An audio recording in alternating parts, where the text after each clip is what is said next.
As we've been reporting, a key witness in the impeachment inquiry had his patriotism questioned Tuesday. Army Lieutenant Colonel Alexander Vindman testified behind closed doors. He is the National Security Council's top Ukraine expert. An Iraq War veteran, he received a Purple Heart for his military service. Some Republicans are now questioning Vindman's commitment to the country. That included former GOP Congressman Sean Duffy, who said it, quote, seems very clear that he is incredibly concerned about Ukrainian defense. President Trump also targeted Lieutenant Colonel Vindman. On Twitter, the president referred to Vindman as a, quote, never-Trumper witness. In light of the attacks, some Senate Republicans are coming to Vindman's defense. Mitt Romney called the criticism, quote, absurd and disgusting. And here's how the chamber's majority leader, Mitch McConnell, responded. Look, I'm not going to question the patriotism of any of the people who are coming forward. I said I'm not going to comment on the merits of what's going forward. We're watching what happens in the House, and we'll see whether they actually open this impeachment inquiry. Apparently they're going to vote on it later this week. It's going to be a very interesting vote. For more, let's bring in Senator Mike Braun. He joins me now from Capitol Hill. Senator, thanks so much for being with us. Hey, good to be on. So we just heard how some of your colleagues have been responding to the criticism of Vindman. What are your thoughts about that? I heard Leader McConnell give his version of what he thinks, and I'd say he's got it pretty well correct. I mean, this has been in front of all of us for a long time, and I think unless something else surfaces other than the transcript we've all been looking at, and of course I know the House is trying to get different opinions of it, I really think it's going to come over here, and if there's nothing else, we'll get a quick consideration, and it'll lack what it's going to need to, go anywhere. So it's not like we haven't been all seeing this for a long time. Just to circle back on this witness, do you think it was perhaps a step too far to criticize Vindman's patriotism? Well, I think that any of that may be a step too far, but I think it is consistent with, I believe, kind of the process. I don't like how that's occurred, to where it's kind of been behind closed doors. What we do here gets leaked out.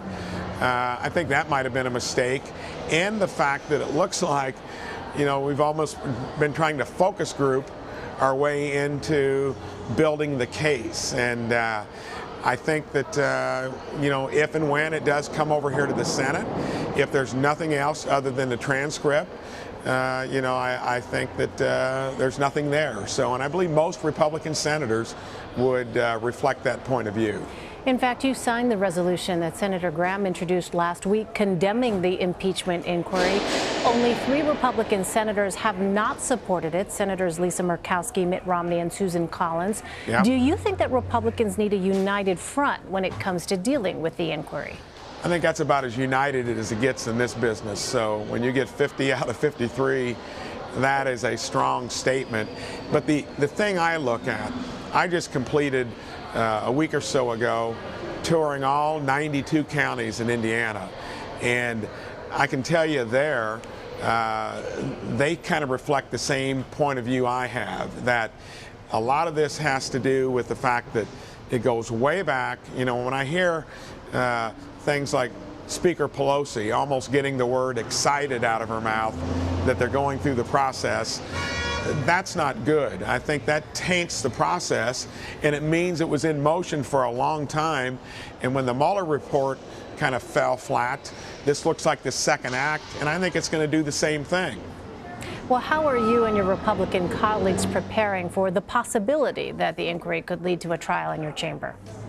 Well, I think we're doing one thing. I know we're not getting much else done, and I know this is part of the responsibility of being a representative and a senator, but all I can tell you is, from everything I've seen, the case has got to be a lot better, or you'll see 50 senators that sign that resolution probably vote accordingly. And I think they spent a lot of time thinking that the more people you trot out to say the same thing, it's like that all adds up to something.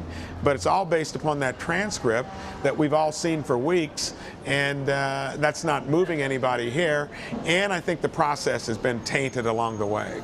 Well, House Speaker Nancy Pelosi did announce Monday that the House will vote this week on formal impeachment proceedings. Do you think that this resolution meets Republican demands for more transparency? Who knows? We'll see what's in the content of what they actually vote on. To me, it looks like it's a part of many steps to see if public opinion, especially among independents, is going to change. And I think they've hit kind of a wall, a ceiling, to where basically we've gotten to where the public is split pretty well along the lines of Trump's support since he's been a president. So, and I think you really need to look at independents and ones in the middle. And I really don't see that changing, not with the case that's been made so far. And I don't think if you do more of the same, you're going to build it.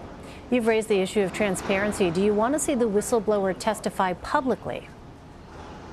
I think that'd probably be good. I also respect what a whistleblower is about.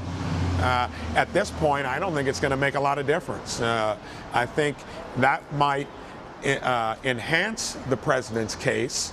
And if not, I think the case has not been made anyway. So I really think that could go either way in terms of how it would impact the process going forward. Given the political landscape these days, some may be surprised to hear that you are actually teaming up with Democratic Senator Chris Coons to form the first bipartisan caucus dedicated to climate change solutions. How did that come about, and what are you hoping to accomplish? Well, that's the way things probably should work around here, and that is based upon I've been a lifelong conservationist. Everything I've done in the real world in building a business, recycled since the time we moved back to our hometown, practiced conservation in any land investment I've made, and I believe Republicans and conservatives are generally foot draggers when it comes to being in the mix on issues. Why do you think that is? Well, let's cite health care. I had to take on the health insurance companies myself 11 years ago to get a plan that was going to really work for my company and my employees. And it covered pre-existing conditions, no caps on coverage. And we've been fighting that when that ship sailed a long time ago. And I blame the issues on the healthcare industry that ought to be fixing itself. So that's a different point of view from most Republicans and conservatives, but I think it's on the money. And when you have 80 senators that weigh in through their own ideas to fix an industry, we should have been doing that as conservatives and Republicans before it has come to this point. I think climate is a good example of how we can be different there. Plus, I see the energy industry actually embracing some of these ideas, whereas the healthcare industry is digging in, trying to thwart it, and I think they'll pay the price for that. But how much interest do you think there really is among Senate Republicans when it comes to this issue of climate change?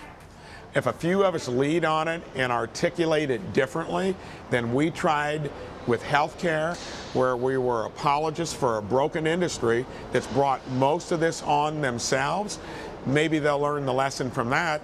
And until you have new voices, new points of view, I think that's the only way you see problem-solving methods change in the future. Maybe that's the benefit of getting a few more business people in the Senate, where we routinely have to do that, you know, in building our businesses over the years. How do you convince Republicans to spend more time on this issue? Well, I think if they don't, and if you look at what's important to millennials and generations ahead, it'll be a mistake if we aren't in the conversation and stressing the things that need to be talked about. Practical ideas like reforestation, doing things that make sense generally, using innovation and technology, and not denying everything to the extent that we don't even talk about it. I think we'll get rolled just like we did with Obamacare back in 2010 and be playing from behind when we're now, after all these years, nearly 10 years later, got an even more broken healthcare system, and it was mostly because we didn't engage in a way to try to fix it back then. Well, more than 70% of Indiana's energy relies on coal. What do you say to constituents who might be concerned that climate change solutions will hurt your state's economy? So the coal industry, which is largely located in the area that I live in, the congressional district, it's probably been disrupted more by technology through fracking and the low cost of natural gas.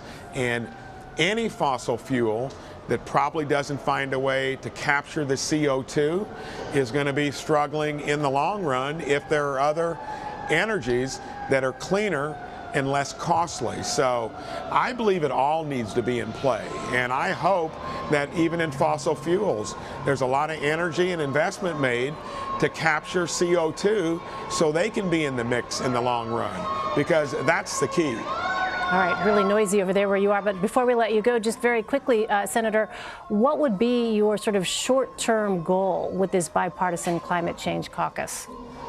So I think the short-term goal is, and I think there will be several Republicans across the spectrum of our conference that will be interested in doing it, and that's to get together, get industry involved. I know when we had to do hard things back in Indiana, we got the stakeholders out there encouraging that. For instance, when we had to raise fuel taxes to get better roads and bridges, 48 out of 50 across the entirety of the Indiana economy came in and said, yes, that's a good investment in the future.